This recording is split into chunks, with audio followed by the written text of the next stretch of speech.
Okay, that is. So we'll start with this structural organization in animals. Okay, structural organization in animals. Okay, in that we have got only the animal tissues only. Okay, that is. Okay, in the preceding chapters, you come across a large variety of organisms, both unicellular and multicellular of the animal kingdom. Okay, that is. Okay, when you observe here, okay, we have discussed about the some of the unicellular. While we are discussing about biological classification, we have discussed some of the unicellular animal-like organisms. And while we are discussing about animal kingdom, we have discussed about the multicellular animals. Okay, in unicellular organisms, all functions like digestion, respiration, and reproduction are performed by a single cell. So, okay, in unicellular organism, that means even if the organism is made up of with a single cell, even in those organisms, all the physiological functions will carry out, like nutrition, respiration, transportation within the cell, and next excretion, reproduction. All these physiological activities will occur within a single cell itself only. But in the complex body of multicellular animals, the same basic functions are carried out by different groups of cells in a well organized manner. But in multicellular organisms, okay, in multicellular organisms, all these physiological activities are are performed by a specialized cells for each function. Okay, there are some specialized cells for each function, and they are carried out in groups and carried out in a groups in a well organized manner. So all these cells are organized in a in a well organized manner, and their functions. The body of a simple organism like hydra is made of different types of cells, and the number of cells in each type can be in thousands.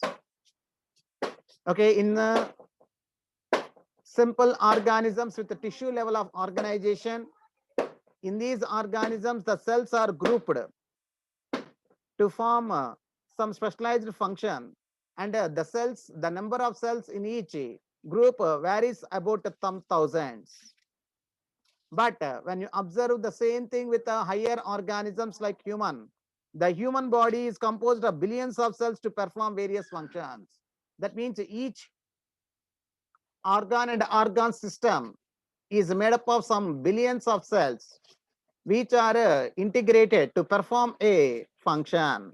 So like that, all the different functions that are carried out in the organism, like a human body, it is organized by some billions of cells in each organ and organ system. And next, how do these cells in the body work together? Okay, how these cells working together? Okay, there is a. So in multicellular animals, a group of similar cells along with the intercellular substances perform a specific function. Such an organization is called a tissue. So in multicellular organisms, okay, in multicellular organisms, okay, a group of similar cells along with the intercellular substance. That means, okay, a tissue is not only made up of cells, some substance, intercellular substance is also present. So this intercellular substance along with the cells, okay, all together they'll perform some specific function, and such a group of cells which are performing a specific function, we are calling it as a tissue. Such an organization, we are calling it as a tissue.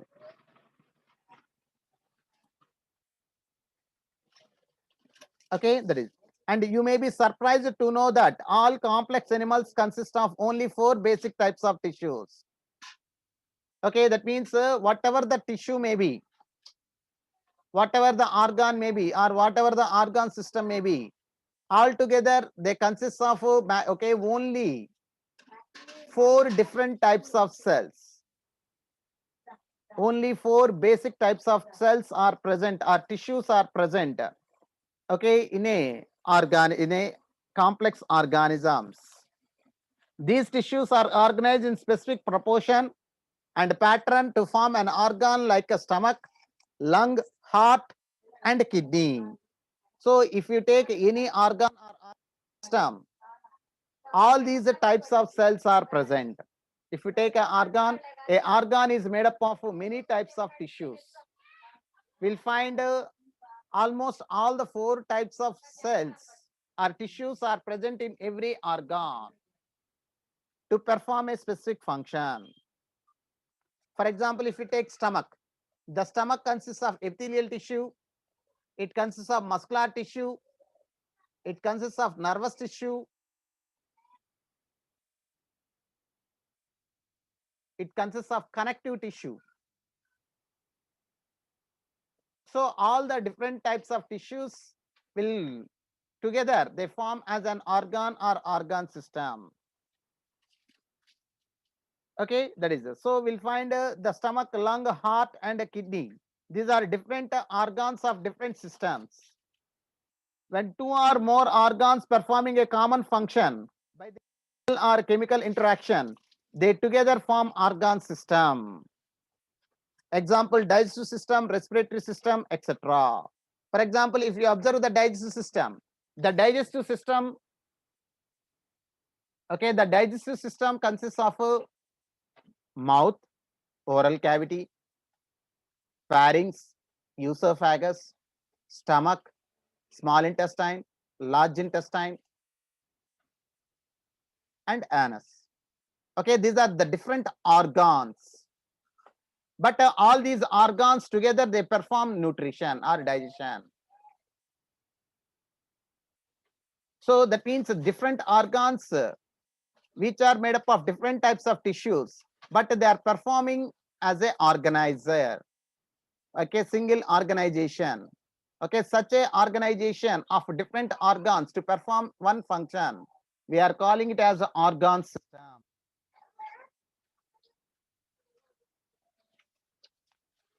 So that means the organization starts with the cells. In animals, the organization starts with the cells, that is cellular organization, and okay, they improved to these tissues, organs, and organ system. Okay, to split up the work in a way that exhibits a division of labor and contribute to the survival of the body as a whole. Okay, that means in a multicellular organism, will observe a clear-cut division of labor. That means all the cells will not perform all the functions.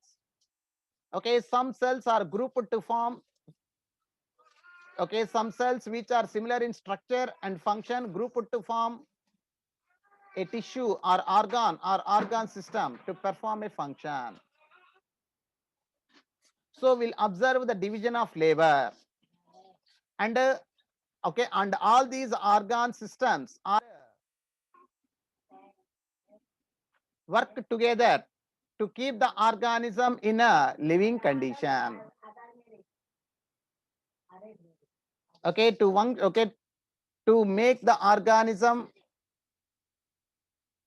to function as a whole. Okay, that is as a single organism. Okay, single works.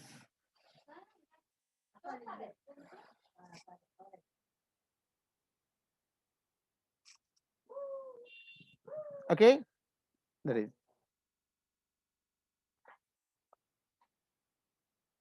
Okay, that is. So that is some introduction related to this organization that is present in animals.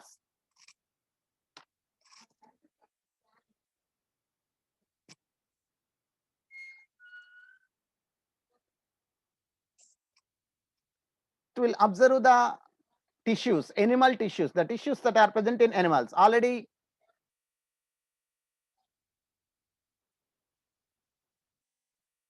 okay, we have discussed some of the tissues.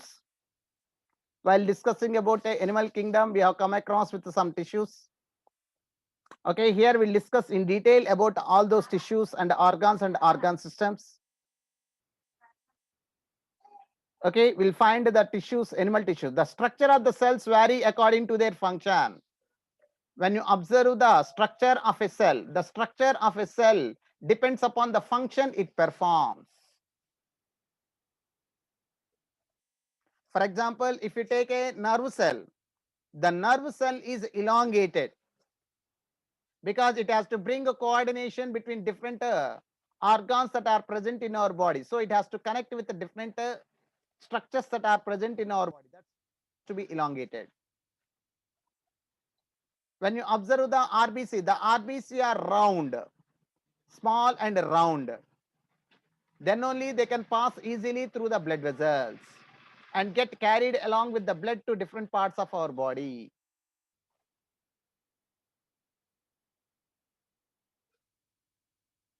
Okay, that is. So animal tissues, okay, the structure of the cells vary according to their function. Therefore, the tissues are different and are broadly classified into 4 types. So that means the cells vary with their function. The structure of the cells vary with their function. So we'll find different types of tissues which are broadly classified into 4 types. That is epithelial tissue, connective tissue, muscular tissue, and neural tissue. Tissue, there are 4 different types of basic types of tissues are present in animals. The first one is epithelial tissue, and the second one is connective tissue. Third one is muscular tissue, and the fourth one is neural tissue. Okay, we'll discuss one by one in detail. First one, epithelial tissue. First one is epithelial tissue. Okay, epithelial tissue. We commonly refer to an epithelial tissue as epithelium. Okay, plural, that is epithelia.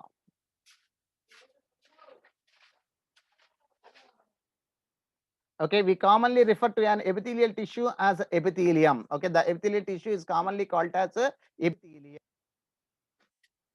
Okay, because this tissue has a free surface. One end is attached, one surface is attached with the body, and the other surface will be free. Okay, this epithelium. That's why we are calling it as epithelium. Okay, that is the tissue has a free surface which faces either a body fluid or the outside environment, thus provides a covering or lining for some part of the body.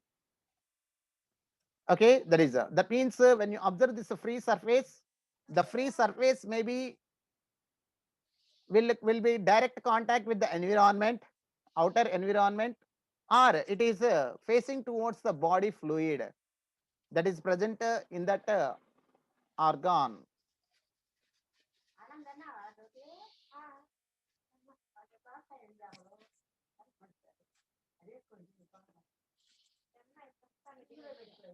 Okay, there are 2 types of epithelial tissues. Sorry. And next, the cells are compactly packed with a little intercellular matrix. That means the epithelials, okay, the tissue, okay, the cells that are present in the epithelium are very close to one another. Okay, they are attached with one another with very little, with no or very little intercellular space or matrix. Okay, the substance that is present between 2 cells in animals we call it as a matrix. That is intercellular matrix. But here, in case of epithelial tissue, okay, this matrix is very less, very little intercellular matrix or space. And next, okay, this epithelial tissue is again divided into 2 types. There are 2 types of epithelial tissues, namely simple epithelium and a compound epithelium.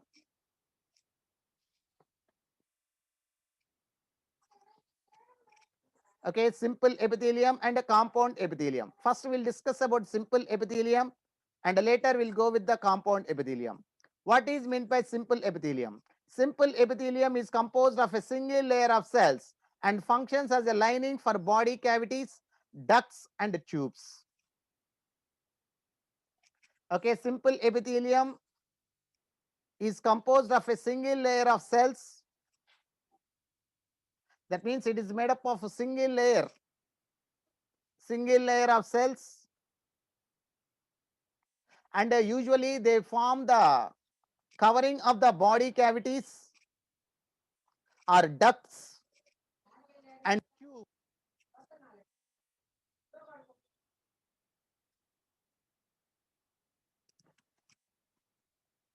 The compound epithelium consists of two or more cell layers and has a protective function as it does in our skin.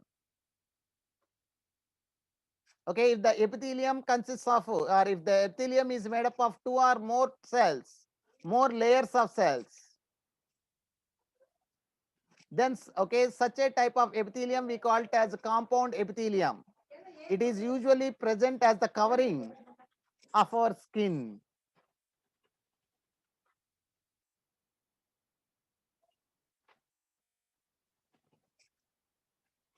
Okay, covering of the skin. Where this epithelium will be thick in our body? Can anyone say where we can find this epithelium thick? Epithelium in our body.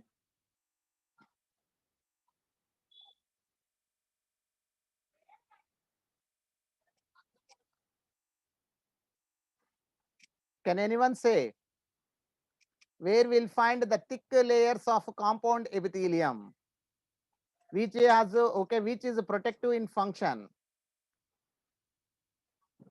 Okay, as we can observe in the skin. Okay, the skin that is covering the foot. The skin that is covering the foot, it is the thickest layer. It is having many layers. Where we'll find the thin layer of epithelium. Okay? The thin layer of epithelium is present lining the eyelids, lining of the lips. Okay, the lining of eyelids and the lining of lips consists of the thinnest epithelium, and the thickest epithelium is present covering the foot. Okay, that is. And next, when you observe this epithelium, on the basis of structural modification of the cells, simple epithelium is further divided into three types. Okay, based upon the structure of the cells that are present in the epithelium, based upon the structure of the cells that is present in the epithelium, the simple epithelium is again divided into three types. These are okay, simple squamous epithelium, simple cuboidal epithelium, and simple columnar epithelium.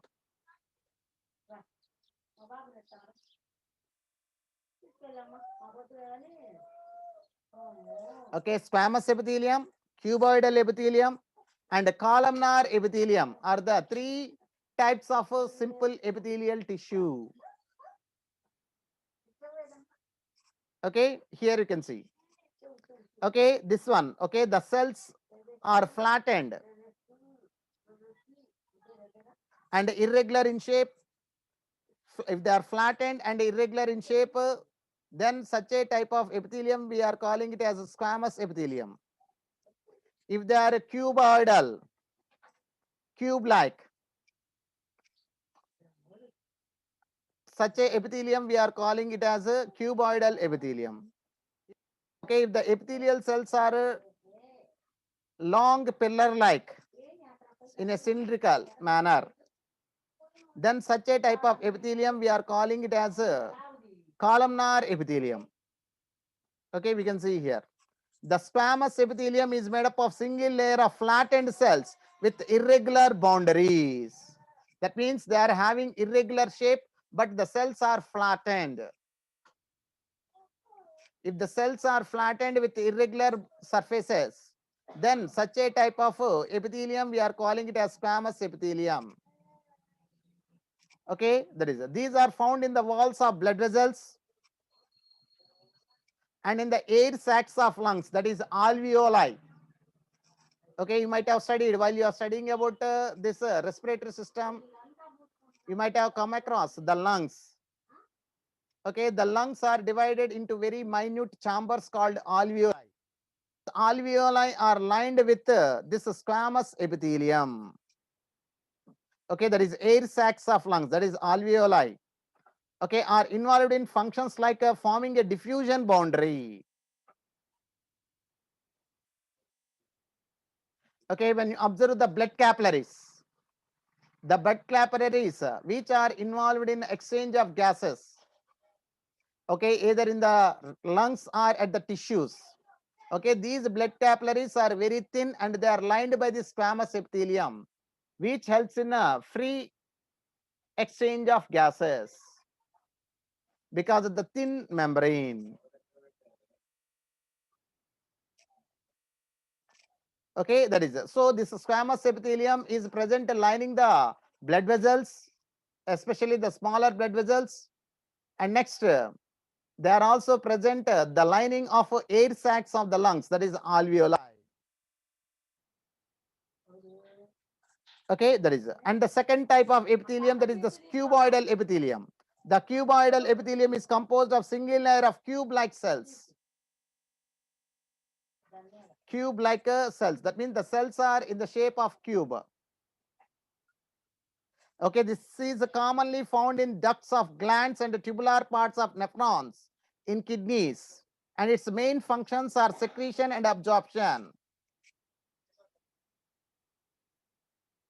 Okay, where this cuboidal epithelium is present means, okay, this cuboidal epithelium is present in the ducts of glands and the tubular parts of nephrons in kidneys. Okay, tubular parts of nephrons in kidneys. Okay, there is a proximal convoluted tubule, distal convoluted tubule, and next proximal convoluted tubule. Okay, like that. In that convoluted tubules.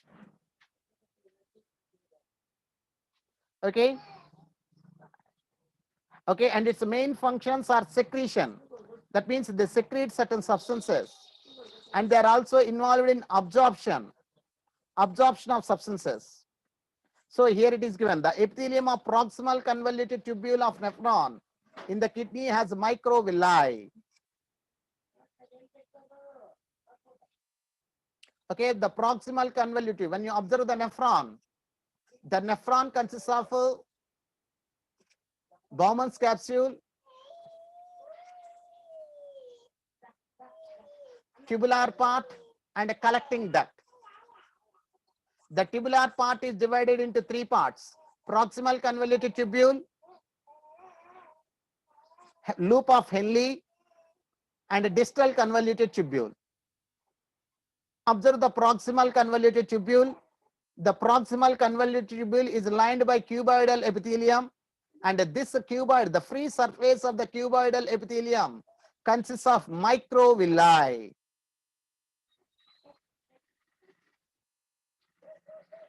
To increase the area of absorption. Okay, very, very important. Remember this one. Okay, in the NEET, so many times this question is asked.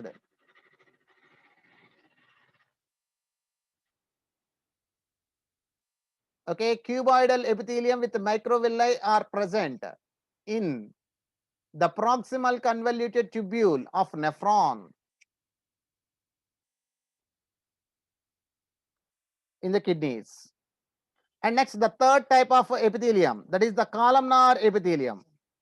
The columnar epithelium is composed of single layer of tall and slender cells, like a pillar, or in, okay, and they are in a cylindrical shaped.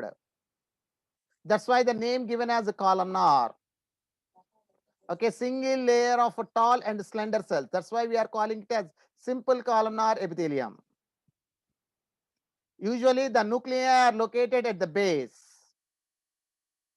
Okay, all the nuclei are usually placed at the same place. That's why they appear in a straight line.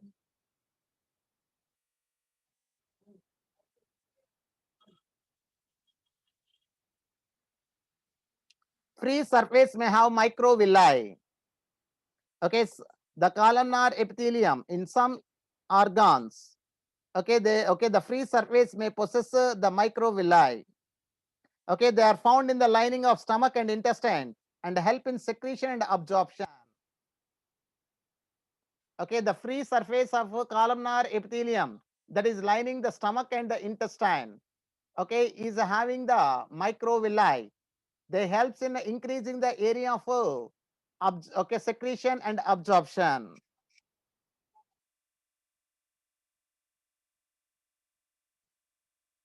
If the columnar or cuboidal cells bear cilia on their free surface, they are called ciliated columnar epithelium. Okay, if cilia are present on the free surface,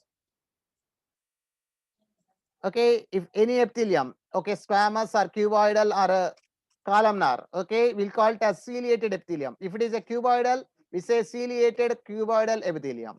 If it is a columnar epithelium, we call it as ciliated columnar epithelium.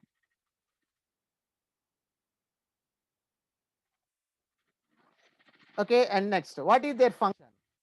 What is the function of this cilia present on the free surface of their epithelium? Their function is to move particles or mucus in a specific direction over the epithelium. Okay, their function is to move particles or mucus in a specific direction over the epithelium.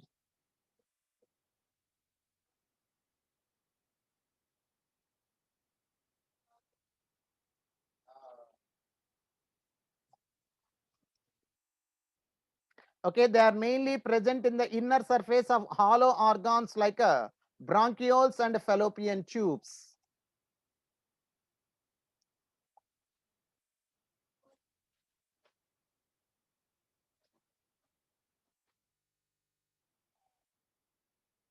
Okay, this ciliated epithelium is mainly present in the inner surface of hollow like bronchioles.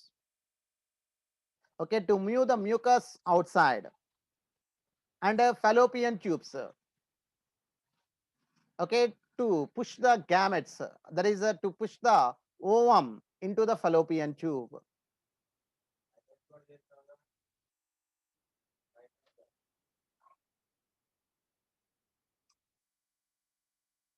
Okay, that is what we can see here.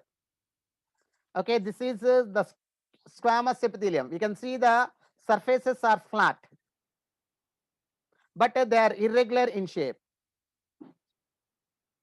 So such a flat irregular cells, we are calling it as a squamous epithelium. And here we can observe the cells are cuboidal in shape, cube-like. That's why we are calling it as a cuboidal epithelium. And here we can observe cells are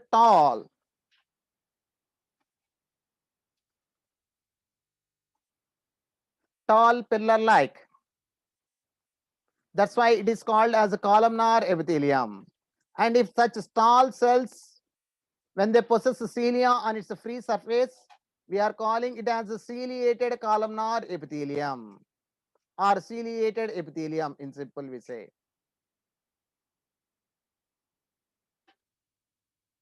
Okay.